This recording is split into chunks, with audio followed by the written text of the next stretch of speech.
हरे कृष्ण। तो आज हम कर रहे हैं श्रीमद् भागवतम स्कंद 4 अध्याय 21 और श्लोक संख्या 47। और इस प्रकार हम देख रहे हैं कि पृथु महाराज जो है अपनी प्रजाजन को उपदेश दे रहे हैं। और इस उपदेश में और एक बात यहाँ पे बताया जा रहे हैं कि कैसे एक शुद्ध भक्त जो वैष्णव कहलाता है वो भगवान को प्रसन्न कर लेता है। और इतना ही नहीं, भगवान इतने प्रसन्न हो जाते हैं उनकी भक्तिमय सेवा से, उनकी भक्ति की दृढ़ता को देखकर, कि भगवान सामने से बोलते हैं कि जो भी आपकी इच्छा है वो आप मुझसे मांग लीजिए। तो ये भक्ति की पराकाष्ठा है। मतलब कितना हमें भक्ति के उस स्तर तक पहुंचना है कि भगवान सामने से आके पूछे कि आपकी क्या इच्छा है। उस स्तर तक भक्ति करनी है। और इसीलिए हम यहाँ पे हर रोज हर दिन नित्यम भागवत सेवा कर रहे हैं और उनको समझने का प्रयास कर रहे हैं कि कैसे भगवान को प्रसन्न किया जा सकता है, हमारे कार्य से, हमारे मन से, वाचा से और हमारे शरीर के द्वारा कैसे हम भगवान को प्राप्त कर सकते हैं। और कैसे हमें गुरु के मार्गदर्शन में जो गुरु के जो आदेश है उसको कितना दृढ़ता से पालन करना चाहिए, कितना इंटेंसली हमें ये सब कार्य करना चाहिए। तो ये गुरु के जो आदेश है वो कितने महत्वपूर्ण है हमारे जीवन में, जिसके आधार पर, जिसके बल पर हम भगवान को प्राप्त कर सकते हैं। तो इसलिए हम यहाँ पे हिरण्यकशिपु जो के उदाहरण से, हिरण्यकशिपु के उदाहरण से पृथु महाराज बता रहे हैं कि उनका अपना एक पुत्र जो प्रहलाद महाराज के रूप में आए थे, उन्होंने कैसे अपने पिता का उद्धार किया था। तो इस प्रकार से हमें भक्ति करनी है।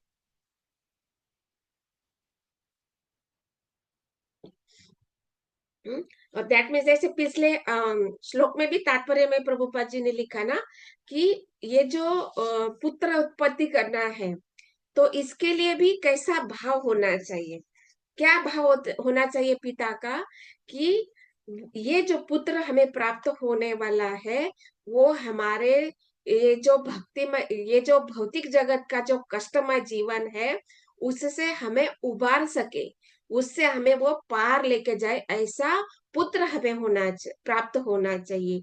ये भाव यहाँ पे पिछले श्लोक में बताया गया कि पुत्र ऐसा होना चाहिए जो हमारे सारे जन्म मृत्यु, जो जरा व्याधि है, ये जो भौतिक जगत का जो बंधन है उसको तोड़कर हमें पार लेके जाए।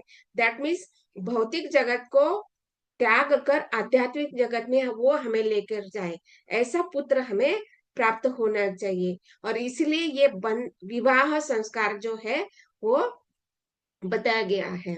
और ऐसा पुत्र प्राप्त होने से हम भले ही कितने, जैसे हिरण्यकशिपु के जैसा कोई पापी नहीं बन सकता। राइट। मतलब देखिए, अगर इस भौतिक जगत में भी हम कितना भी पापी सोचने के लिए प्रयास करें तब भी हिरण्यकशिपु के जैसा पापी कोई हो नहीं सकता है। मतलब पापी भी बनना चाहे तो इसके लिए भी शास्त्र बताता है कि उनके जैसा, मतलब हिरण्याक्ष और हिरण्यकशिपु जैसा कोई पापी भी नहीं बन सकता। ऐसे पापी वो थे और वो उनका उद्धार हुआ कैसे, एक भक्त के रूप में उन्होंने पुत्र प्राप्त किया था। तो ऐसा पुत्र प्राप्त होना बहुत भाग्यशाली है। और ऐसे पुत्र की प्राप्ति होनी चाहिए, आपको करनी चाहिए। इसके लिए पृथु महाराज बताते हैं श्लोक संख्या 46 में।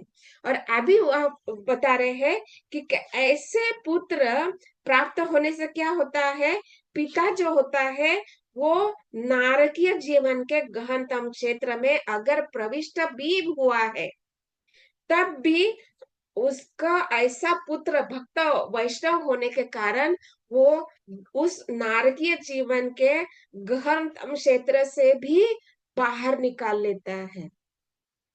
और इसलिए आपको वैष्णव बनना है।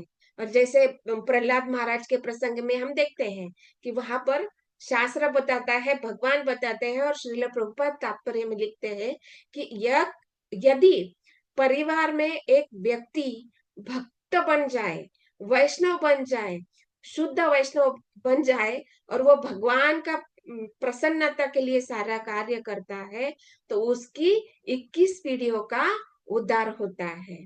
हम्म तो कितनी महत्वपूर्ण उपदेश यहाँ पे पृथु महाराज दे रहे हैं अपनी प्रजाजन को। और प्रजाजन का ये जो संवाद हम पढ़ रहे हैं, ये जो हम प्रभुपाद जी के शब्द को जो हम पढ़ रहे हैं, दैट मीन्स ये हमारे लिए भी उपदेश प्राप्त हो रहा है कि कैसे हमें ये अपने परिवार में कोई ना कोई भक्त होना चाहिए। अभी किसी को बनाना तो बहुत कठिन है, लेकिन यहाँ पे हम अपने आप को भक्त बनाने का प्रयास कर सकते हैं, क्योंकि बोलने से ज्यादा हम आचरण से ज्यादा सिखा सकते हैं। हाँ, जैसे बोलते हैं ना, शब्द का जितना वेटेज नहीं होता है वो जितना हमारा आचरण से होता है। तो जब हम भक्ति करने का प्रयास कर रहे हैं, जैसे हम लोगों ने इस्कॉन ज्वाइन किया, जपश करना शुरू किया, और जैसे बताया जाता है कि अध्ययन करना है और भगवान को भोग लगाकर भगवान का जो उच्चिष्ट प्रसाद के रूप में ग्रहण करना है, ये जब कार्य हम धीरे धीरे करने लगते हैं ना, तो हमारे जो निकटवर्ती होते हैं, पड़ोसी होते हैं या रिलेटिव होते हैं, सगे संबंधी होते हैं, वो लोग देखने लगते हैं कि हाँ, ये भक्ति करने लगा है तो इसमें कुछ ना कुछ जरूर बदलाव हो रहा है। भले ही वो बदलाव हमें मालूम नहीं पड़ रहा है, लेकिन इन लोगों को पता चलता है, बहुत स्पष्ट रूप से पता चलता है। इसलिए क्या होता है ना, वो लोग हमें रोकने का बहुत प्रयास करते हैं। मतलब जैसे अभी भगवान को भोग लगाकर ही हम खाते हैं, तो उसमें भी विधि बताया गया है क्या, पत्रम पुष्पम फलम तोयम। मतलब उसमें प्याज लहसुन नहीं खाना है, ये 4 नियमों का पालन करना है। तो ये जब हम करने लगते हैं ना, तो ये बहुत सात्विक भाव है। ये बहुत शुद्ध भाव है। तो इससे क्या लगता है ना कि ये जो निकटवर्ती होते हैं उनको लगता है अरे ये बहुत आगे बढ़ रहा है, मतलब ये हमें छोड़कर जाएगा, ये आगे जाएगा। तो ये भौतिक जगत का स्वभाव होता है कि ये 3 गुणों के अंदर होने के कारण इसमें ये स्वाभाविक गुण है। कैसे, जैसे पिछले क्लास में भी बताया ना कि हृदय में अनर्थ निवृत्त अनर्थ होते हैं, और इसको ये जो अनर्थ होते हैं, जो हृदय में जो कल्मश होते हैं, वो इसमें क्या होता है, बहुत बड़ा एक कल्मश है जिसको मत्सर कहा जाता है। हम्म? तो ये मत्सर ऐसा होता है ना कि इसके कारण जब हम प्रयास करते हैं ना ये भक्ति योग का विधि अपनाने का, तो ये जो निकटवर्ती है ना, वो सूक्ष्म रूप से वो मत्सर दिखता है, वो बहुत बड़े रूप में नहीं दिखाता है, लेकिन सूक्ष्म रूप से दिखाता है। कैसे, अरे आपको फिर अभी प्याज लहसुन नहीं खाएंगे तो फिर आप क्या खाना खाएंगे, आप क्या खाएंगे, आपको फिर ये सुबह में उठना है, जप करना है, और आपको क्लास में बैठना है, तो आप हमारे साथ बैठकर चाय नहीं पी सकते, एक एक घूंट पीकर चाय की चुस्की हमारे साथ नहीं ले सकते हैं। तो ये जो उनका भाव होता है, वो दिखाता है कि बहुत हम प्रेम करते हैं आपसे, लेकिन ये अंदर से सूक्ष्म भाव होता है कि ये अभी हमसे दूर जाने वाला है, और ये इसने उचित मार्ग पकड़ लिया है। ये बहुत अच्छे से वो समझ रहे हैं हमारे आचरण से, लेकिन हृदय में ये 3 गुणों के कारण ये जो अनर्थ होते हैं, इसके कारण वो मत्सर, हमें समझना है कि हमने जो मार्ग पकड़ लिया है ये बहुत उत्तम मार्ग है, और ये गुरु के जो आदेश है उसके द्वारा ही हमें पालन करना है। और जब हमारे कार्य से गुरु को प्रसन्न करना, यही हमारा उद्देश्य होना चाहिए। तो इसलिए यहाँ पे बताया जाता है कि जब हम भक्त बनने का प्रयास करते हैं, तो हमारा जो उत्साह, निश्चय तथा धैर्य हमें बहुत बनाए रखना होता है। और इसलिए ये जो माया देवी जो है भगवान की एक अतिरिक्त जो शक्ति है, जैसे भगवान की अलग अलग अनेक शक्तियां हैं, लेकिन विशेष रूप से हम 3 शक्तियों को बहुत अच्छे से जानते हैं। क्या, कि भगवान की अंतरंगा शक्ति, माया शक्ति, और हम जो जीव है ये भगवान की तटस्थ शक्ति है। तो ये जो शक्तियां है ना, इनमें निरंतर स्पर्धा चलती रहती है। और इन जब हम ये जो भगवान की तटस्थ शक्ति के रूप में जो हम जीवात्मा है, इसके ऊपर कभी ये अंतरंगा शक्ति और ये कभी माया शक्ति, जब हम भक्ति करने का प्रयास कर रहे हैं, तो ये अंतरंगा शक्ति और माया शक्ति में ये एक प्रकार सा युद्ध चलता रहता है। तो जब जैसे मॉर्निंग में ब्रह्म मुहूर्त में उठकर हम जप करते हैं, तो अंतरंगा शक्ति हमारा ऊपर प्रभाव दिखाती है। लेकिन जैसे ही 9 बज जाते हैं, क्लास खत्म हो जाता है और प्रसाद ले लेते हैं, तो ये जो माया शक्ति है ना, ये हमारे ऊपर प्रभाव दिखाने लगती है। तो सतोगुण से हम कैसे आ जाते हैं? रजोगुण में। और जैसे ही प्रसाद, भरपूर प्रसाद खा के, प्रसाद पूरा पेट भर के खाकर हम क्या हो जाते हैं? थोड़ा सा सुस्ताने का हम प्रयास, सुस्ती आने लगती है। दैट मीन्स वहां पे क्या हो रहा है? ये भगवान की जो बहिरंगा शक्ति है, ये जो माया शक्ति है, वो अपना जो प्रभाव है उसका इंटेंसिटी बढ़ जाता है। मतलब पहले तो हमें सतोगुण से रजोगुण में लेके आती है, और रजोगुण के बाद तमोगुण में लेके आ जाती है। और फिर जब हम कुछ कार्य करने का प्रयास करते हैं, तो हमें नींद आने लगती है। तो ये जब नींद आने का प्रभाव है, तो ये क्या है? ये माया शक्ति का तमोगुण का प्रभाव हमें समझना है। तो इस प्रकार हमें देख रहे हैं कि ये जो प्रभाव है शक्तियों का, ये जो माया शक्ति है, अंतरंगा शक्ति है, और हम जीवात्मा कैसे कार्य कर रहे हैं, तो ये हमें कैसे प्राप्त हो रहा है? क्योंकि ये हमें यहाँ पे नित्यम भागवत सेवाएं कर रहे हैं। और हम क्या कर रहे हैं? संग कर रहे हैं, जप कर रहे हैं, भगवान का जो उचिष्ट है उसको प्रसाद के रूप में हम ग्रहण कर रहे हैं। दैट मीन्स हमारे ये जो बुद्धि के जो सूक्ष्म तंतु है, वो कैसे हो रहे हैं? बहुत ज्यादा एक्टिवेट हो रहे हैं। हाँ, मतलब वो चेतना जो है, वो कृष्ण भावना भावित हो रही है। और जब हमारी चेतना कृष्ण भावना भावित होने लगती है, तो हमारे कार्य, भले ही हम तमोगुण में है या सतोगुण में, क्योंकि दिन में है, ये तीनों प्रभाव हमें दिखाई देते हैं। जैसे मैंने उदाहरण दिया अभी, कि सुबह में, दोपहर में और प्रसाद लेने के बाद, ये तीनों ये जो भौतिक प्रकृति के, ये जो गुण है वो प्रभाव दिखाते हैं। लेकिन तब भी भले ही हम उस रजोगुण में या तमोगुण में है, तब भी हमारा ये जो कृष्ण भावनामृत जो भाव है, या हमारी जो चेतना है, तब हमें ये पूरा भाव रखना है कि भले ही अभी मुझे सुस्ती आ रहे हैं, या फिर मुझे थोड़ा 10-15 मिनट का रेस्ट की आवश्यकता है, तो हमें वो रेस्ट निश्चित लेनी है। क्यों?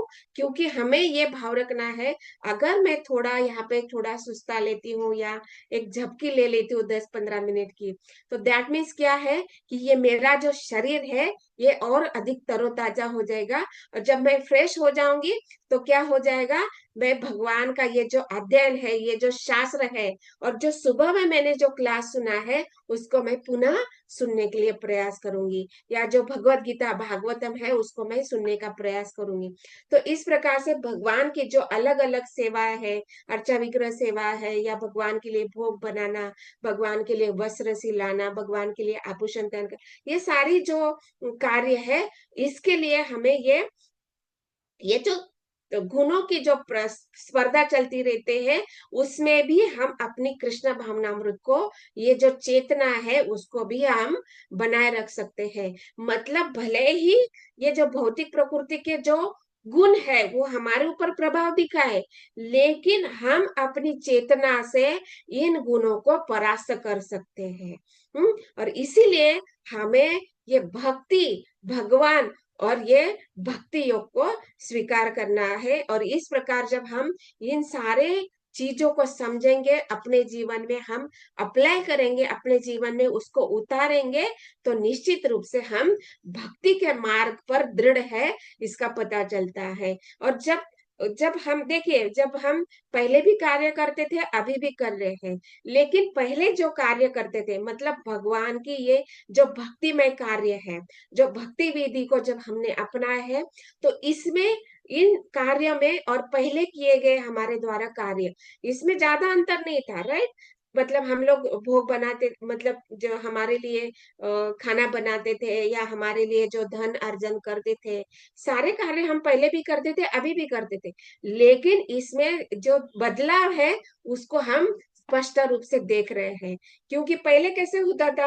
हम अपने शरीर के लिए कार्य करते थे, लेकिन अब हम क्या कर रहे हैं?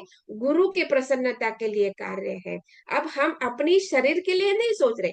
ऑफ कोर्स शरीर के लिए तो हमें ध्यान रखना है, तो शरीर के लिए तो हमारे कैसे हम ध्यान रखते हैं, प्रसाद लेते हैं, सही मात्रा में हम नींद को लेते हैं, क्योंकि नींद है तो चेतना जागृत हो, मतलब चेतना को भी हमें आराम देना होता है, इसलिए नींद भी आवश्यक है।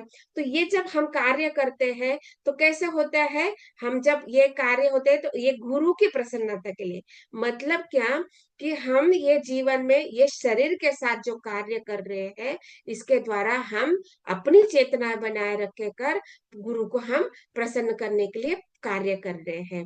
और इसके द्वारा हम समझ सकते हैं कि हमारी जो चेतना है वो पहले भी थी, लेकिन वहां पे क्या चेतना थी, हमारी इंद्रिय तृप्ति की चेतना थी।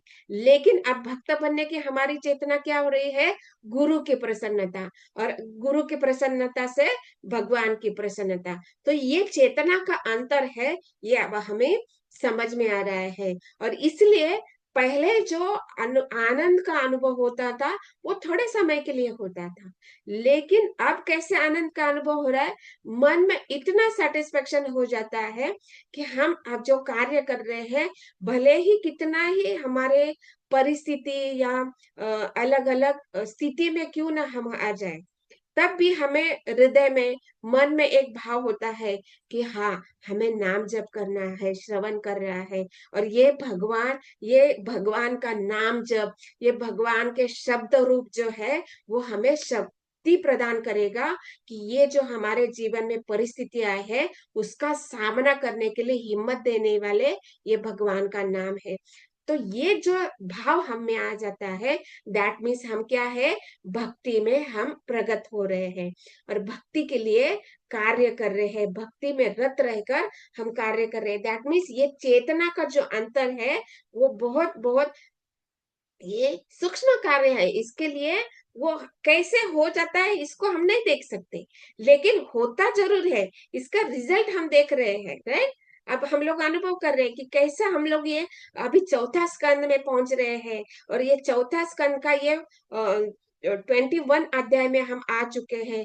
तो मतलब ये जब हम अध्ययन कर रहे हैं तो हमारी चेतना में कितना अंतर आ गया है। नहीं, हमें सुनना है, हमें श्रवण करना है, हमें प्रभुपाद जी के शब्दों को समझना है, और कैसे हम प्रभुपाद जी को श्रवण करके उनको प्रसन्न कर सकते हैं, कैसे भगवान को प्रसन्न कर सकते हैं। तो ये जो भाव है, ये क्या भाव है, ये वैष्णव का भाव है। और ये कैसा है, ये ब्राह्मण से पढ़कर होता है। जैसे ब्राह्मण के क्या कार्य है, यजन याजन पठन पाठन दान लेना तथा दान देना।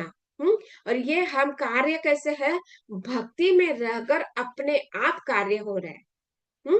तो इसके लिए हम क्या है, जैसे ब्राह्मण का कार्य क्या है, पठन पाठन। तो हम पठन पाठन कर रहे हैं कि नहीं कर रहे, कर रहे हैं ना। भगवत गीता को पढ़ रहे हैं, भागवतम को पढ़ रहे हैं, तो यहाँ पठन भी हो रहा है और पाठन भी हो रहा है। हाँ? दान लेना और दान देना, ये दोनों भी कार्य हो रहा है। मतलब क्या, जैसे अभी कल हम लोगों ने भद्र पूर्णिमा सेलिब्रेशन किया। तो वहां पे क्या होता है, दान, भगवत गीता दान करते हैं, भागवतम दान करते हैं, मतलब ग्रंथों को दान करते हैं, या धन को हम दान कर सकते हैं। तो इस प्रकार से दान कार्य भी हम कर रहे हैं, दान दे भी रहे हैं, और दान हम प्राप्त भी कर रहे हैं। और कैसा दान प्राप्त कर रहे हैं, ये प्रभुपाद जी के शब्दों के रूप में हम भगवान का ये जो विशेष ज्ञान है वो ज्ञान की प्राप्ति हो रही है। दैट मीन्स प्रभुपाद जी हमें ज्ञान का दान कर रहे हैं, और उस दान को हम स्वीकार कर रहे हैं ज्ञान के रूप में।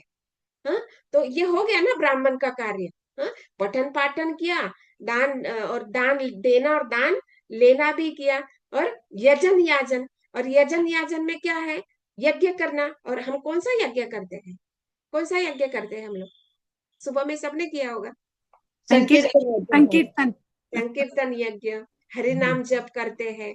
तो ये भी यज्ञ हम लोगों ने किया ना। तो इसके लिए जैसे ब्राह्मण के लिए वो यज्ञ कुंड होना चाहिए, आहुतियां होना चाहिए, अग्नि को प्रज्वलित करना होता है, उचित स्थान होना चाहिए, उचित ब्राह्मण होना चाहिए, और यजमान जो जिसके द्वारा ये यज्ञ किया जाने वाला है उसका भी भाव उचित होना आवश्यक होता है। तो ये जो ब्राह्मण के कर्म है इसके लिए इन सारी वस्तुओं की आवश्यकता होती है।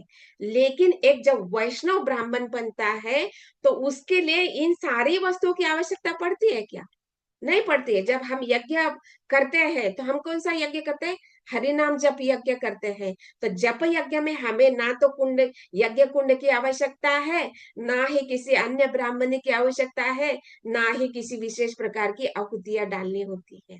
तो इसीलिए ये जो ब्राह्मण है, ये ब्राह्मण अपने कर्तव्य करता है, कर्म करता है। लेकिन जब वैष्णव कर्म करते हैं, ये ब्राह्मण के ही कर्म करते हैं, लेकिन उनको इन सारी भौतिक वस्तुओं की आवश्यकता नहीं होती है। वहां पे भगवान ने उस वैष्णव के लिए इस सारी विशेष वस्तुओं की उपलब्धि करा दी है। क्या? जप करने के लिए आपका यज्ञ कुंड कौन सा होता है? तो ये मन बुद्धि अहंकार के रूप में यज्ञ कुंड आपको बनाना है। और ये मन बुद्धि अहंकार के यज्ञ कुंड में हमें कौन सा आहुति डालना है? हरि नाम का जप। ये नाम के रूप में हमें उसको डालना है मन में, बुद्धि में, अहंकार। देखो ये हरि नाम जप का क्या अर्थ है? हे राधा रानी, हे भगवान कृष्ण, आपके चरणों में हमें सेवा दीजिए। तो ये जो मंत्र है इसके रूप में हमें ये मन बुद्धि अहंकार में डालते रखना है। हम्म तो इसके लिए मन बुद्धि अहंकार का ये यज्ञ कुंड बनाना है। हम्म शरीर को भी यज्ञ कुंड बनाना है, और ये आहुति डालनी है हरि नाम के रूप में। और जब ये हरि नाम के रूप में हम यज्ञ कुंड में हवि डालेंगे, मतलब आहुतियां डालेंगे हरि नाम के रूप में, तो ये जो शरीर है ये कैसा है? इसमें अग्नि प्रज्वलित होगा। तो कौन सा अग्नि प्रज्वलित होगा? तो भक्ति के रूप में ये जो अग्नि है ये प्रज्वलित होगी। ये भक्ति, ये जो पहले बीज के रूप में था, अभी वो उसको ये आहुति मिलने से विशेष प्रकार का सिंचन उस भक्ति के बीज को प्राप्त होता है। और ये विशेष सिंचन उसको प्राप्त होता है तो ये भक्ति का बीज कैसे होता है?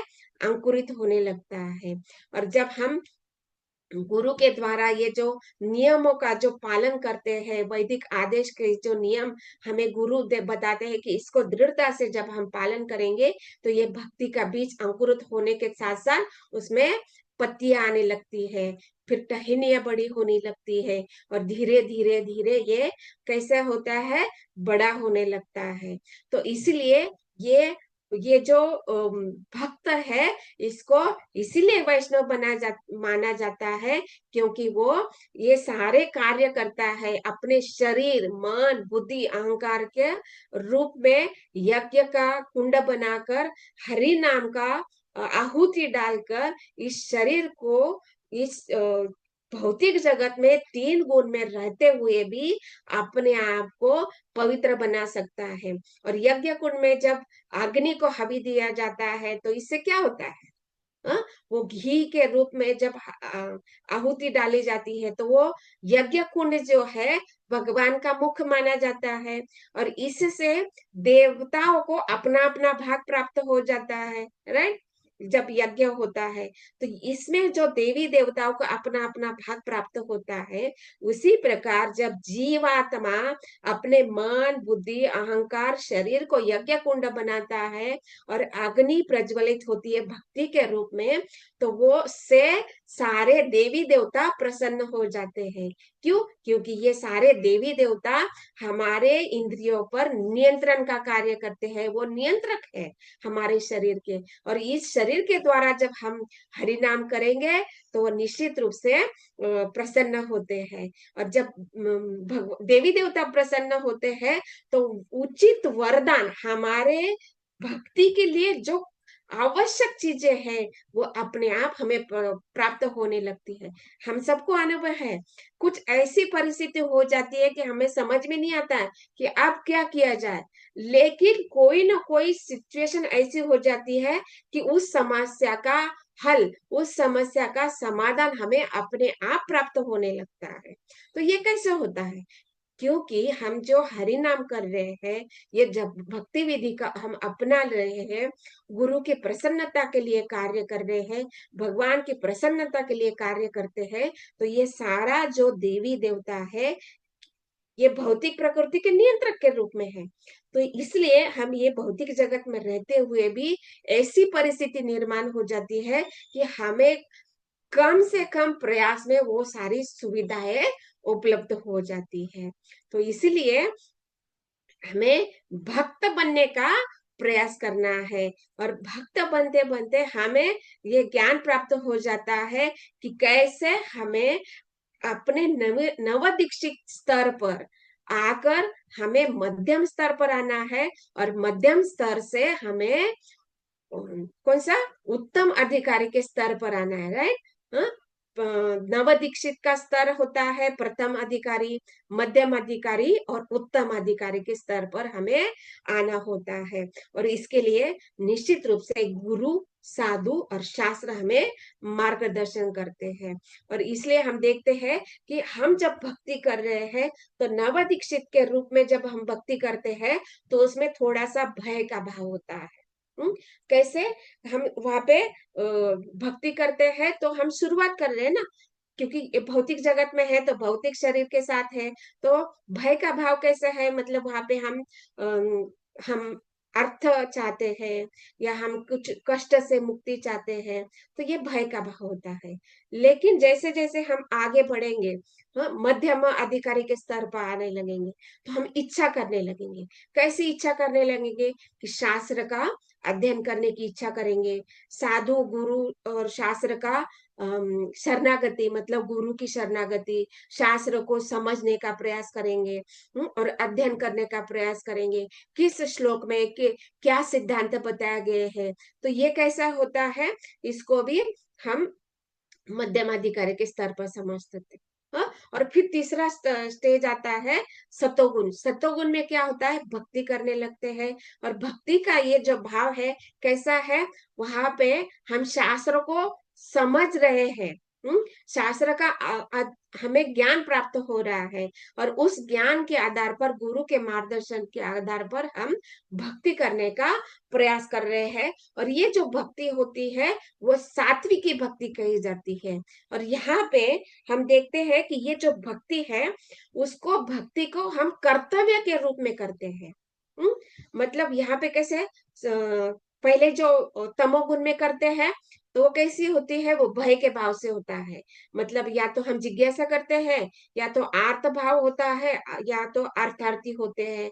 हाँ, और फिर दूसरा जो रजोगुण जो होता है, ये मध्यम अधिकारी जो हम समझते हैं, तो वो कैसा होता है, रजोगुण का भाव। कैसे, वहां पे हम कुछ इच्छाएं रखकर हम भगवान से प्रार्थना करते हैं, भक्ति करने लगते हैं, दृढ़ता से भक्ति करने लगते हैं, गुरु के जो शब्द है, वाणी है, उनको हम सुनने की इच्छा करने लगते हैं। तो इच्छा करना, और इसको इच्छा को अपना जीवन बनाना, इसमें दो भाव बताए गए हैं। जब इच्छा करना है, तो इसको रजोगुण कहा गया है, और जब इच्छा करके उसको हम पालन कर रहे हैं, तो उसको सतोगुण कर रहे हैं, कहा गया है।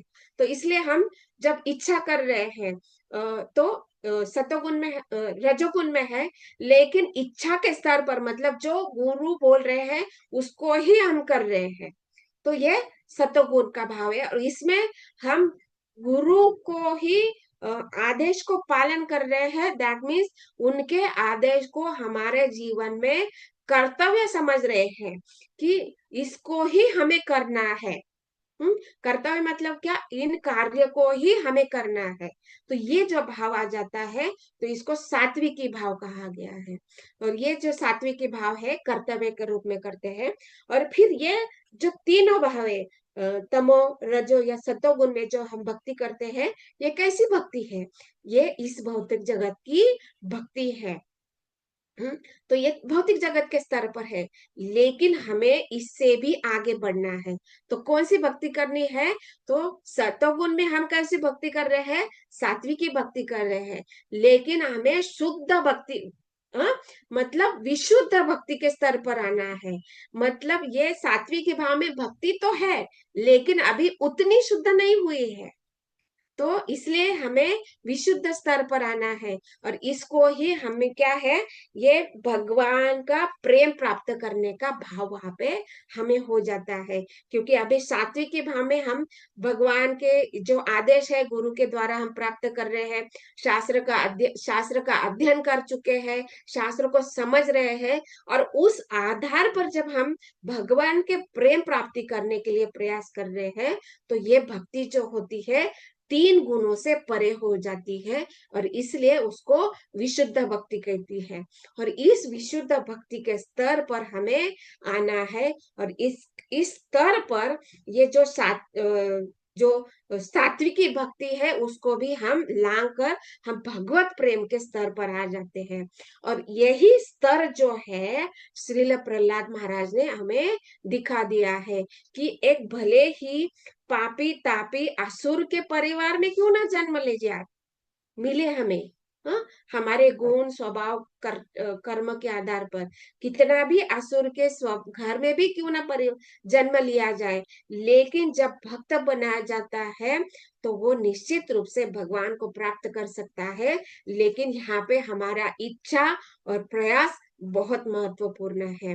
और जब भगवान हमारी इच्छा को देखेंगे, प्रयास को देखेंगे, तो भगवान निश्चित रूप से कृपा प्रदान करेंगे। और इसलिए यहाँ पे पृथु महाराज आदेश दे रहे हैं, जब हमें ऐसा पुत्र प्राप्त होगा तो क्या हमें पुत्र भक्त बने तब तक वेट करना चाहिए, इंतजार करना चाहिए? नहीं, हमें अभी थोड़ा ज्ञान मिला है ना, वो पुत्र बनेगा तब बनेगा, वो हमें उद्धार करेगा, वो करेगा, लेकिन हमें भी तो अपनी ओर से प्रयास करना चाहिए। और इसलिए हमें पृथु महाराज के द्वारा प्रभुपाद जी हमें उपदेश दे रहे हैं कि हमें भी उस स्तर तक भक्ति करनी चाहिए कि हम अपने माता पिता का उद्धार कर सके। और यही बात यहाँ पे बताया जा रहा है कि कैसे एक पुत्र, भले ही हमने कितने पूर्व भक्ति में आने के पूर्व कितने क्या क्या कार्य किए होंगे, हमें याद है नहीं है उससे कोई प्रश्न फर्क नहीं पड़ता है, लेकिन जो भी हमने कर्म किए हैं, क्योंकि ये कर्म कैसे होते हैं, अज्ञान के कारण, अविद्या में होने के कारण हम कर्म करते हैं। तो भले ही हमें लगता है कि वो पुण्य कर्म है, लेकिन हो सकता है उसमें पाप का भी मिश्रण हो सकता है, क्योंकि हम कैसे हैं, अज्ञान से भरे हुए हैं ना। तो इसलिए हम लोगों ने भले ही कोई कार्य किए होंगे तो उससे भी हम उबार सकते हैं। तो अपने आप को पहले उबारने के लिए प्रयास करना चाहिए, बाद में हम अपने माता पिता के बारे में सोचना है। मतलब पहले हमें भक्त बनने का प्रयास करना है, और इन स्तरों पर आना है। मतलब तमोगुण से सतोगुण, सतोगुण से रजोगुण, सॉरी, तमोगुण से रजोगुण, रजोगुण से सतोगुण, और सतोगुण से शुद्ध सतोगुण, मतलब शुद्ध भक्ति के स्तर पर आना है। तो पहले अपने आप को पहले जज करना है कि मैं तमोगुण में भक्ति कर रही हूँ, रजोगुण में या सतोगुण में या शुद्ध सतोगुण में, पहले अपने आप को समझना है। और ये समझने के लिए हमें गुरु प्राप्त है, शास्त्र प्राप्त है, और इसके आधार पर हमें भक्त बनने का प्रयास करने हैं। और इसलिए यहाँ पे बताया गया कि जब शुद्ध भक्त के स्तर पर हम जब आ जाएंगे, तो भगवान ने जैसे प्रहलाद महाराज को साक्षात दर्शन दिया और उनको अपने पिता से संरक्षण प्रदान किया, और कैसे उनको बोला कि बोलिए आपकी क्या इच्छा है, वो मैं आपको प्रदान करने के लिए तैयार हूँ। तो अभी भगवान ऐसे हिरण्यकशिपु जैसे आसुर, इसको कभी माफ कर सकते थे क्या, क्षमा प्रदान कर सकते थे क्या? नहीं कर सकते, क्योंकि जैसे हम लोगों ने देखा है ना कि जो शुद्ध भक्त है उसको अगर कोई कष्ट देने का प्रयास करते हैं तो ये भगवान को बिल्कुल भी पसंद नहीं है। भगवान को बिल्कुल भी अच्छा नहीं लगता है कि जब मेरा भक्त के लिए कोई परेशानी उपलब्ध कराता है या परेशान करता है, ये भगवान को बिल्कुल भी अच्छा नहीं लगता है। लेकिन हम देख रहे हैं कि हिरण्यकशिपु ने भक्त प्रहलाद महाराज के लिए कितने कितने यातनाएं दी है, कितने कितने प्रयास किए। जैसे हम लोगों ने अभी देखे ना, मूवी देखी हम लोगों ने अभी अभी, कि कितने प्रहलाद महाराज को हिरण्यकशिपु ने यातनाएं दी है, कष्ट प्रदान किए, उसको मारने के लिए कितने कितने प्रयास के लिए, लेकिन सारे के सारे क्या हुए प्रयास, असफल हुए। क्यों? क्योंकि उन्होंने भगवान की शरण प्राप्त की थी। और जैसे भगवान हिरण्यकशिपु को कभी क्षमा नहीं कर सकते थे, लेकिन प्रहलाद महाराज ने जब बोला कि ये मेरे पिता है, तो आप उनको प्लीज अपनी शरणागत लीजिए या उनको क्षमा कर दीजिए। तो ये भक्त को वचन पालन करने के लिए भगवान कुछ भी कर सकते हैं। तो इसलिए हमें भी उस स्तर का भक्त बनना है, और उस स्तर पर भक्त बनकर भगवान को प्रसन्न करना है। और एक दिन भगवान आकर पूछेंगे, बोलो आपकी क्या इच्छा है। उस स्तर तक भक्ति हमें करनी है। तो इसलिए यहाँ पे बताया जाता है कि भगवान कैसे है, पर दुख दुखी कृपा बुद्धि ही नाम से जाने जाते हैं। और ऐसे भगवान भक्त की इच्छा को पूरा करने वाले हैं। और इसलिए बताया जाता है कि भौतिक जगत में रहते हुए जब हम भक्ति करने का प्रयास करते हैं, तो कम देखिए, अभी हम भक्ति करने का प्रयास कर रहे हैं, तो हमारे जीवन में कष्ट आ रहे हैं ना, हम अनुभव कर रहे हैं। लेकिन क्या हमारे जीवन के कष्ट जो प्रहलाद महाराज के जीवन में कष्ट थे उस स्तर पर है? इसको कंपैरिजन करना है हम लोगों को। भक्त बनने का जब हम प्रयास कर रहे हैं, क्या उस स्तर पर हमें कष्ट मिल रहे हैं? निश्चित रूप से उतने स्तर पर हमें नहीं मिल रहे ना।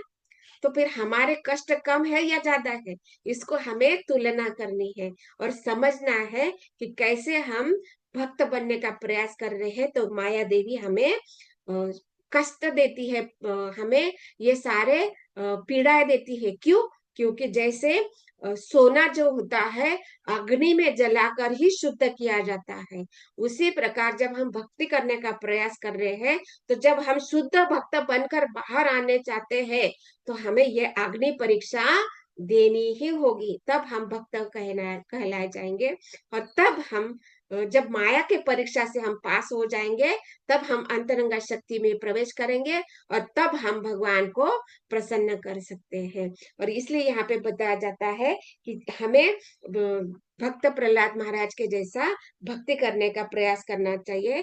और यहाँ पे कैसे उनका भाव है, जब भगवान बोलते हैं कि वर मांगिए, तो कभी भी भक्त अपने लिए वर नहीं मांगता है, वो हमेशा ही दूसरों की कृपा के लिए, दूसरों का उद्धार होने के लिए प्रयास करते हैं। जैसे प्रहलाद महाराज ने बोला कि मेरा पिता का आप उद्धार कर दीजिए। तो भक्त का ये भाव होता है। और यही बात यहाँ पे श्रील प्रभुपाद हमें बता रहे हैं कि एक भक्त का भाव क्या होना चाहिए, उसके गुण क्या होना चाहिए, और ऐसे गुणों को हम देखना है कि किस में ऐसे गुण है, और उनके प्रति हमें शरणागति स्वीकार करनी चाहिए। इसलिए तो हम देखते हैं ना कि हम गुरु को पूर्ण रूप से शरणागत होते हैं और उनके आदेशों को हम पालन करते हैं।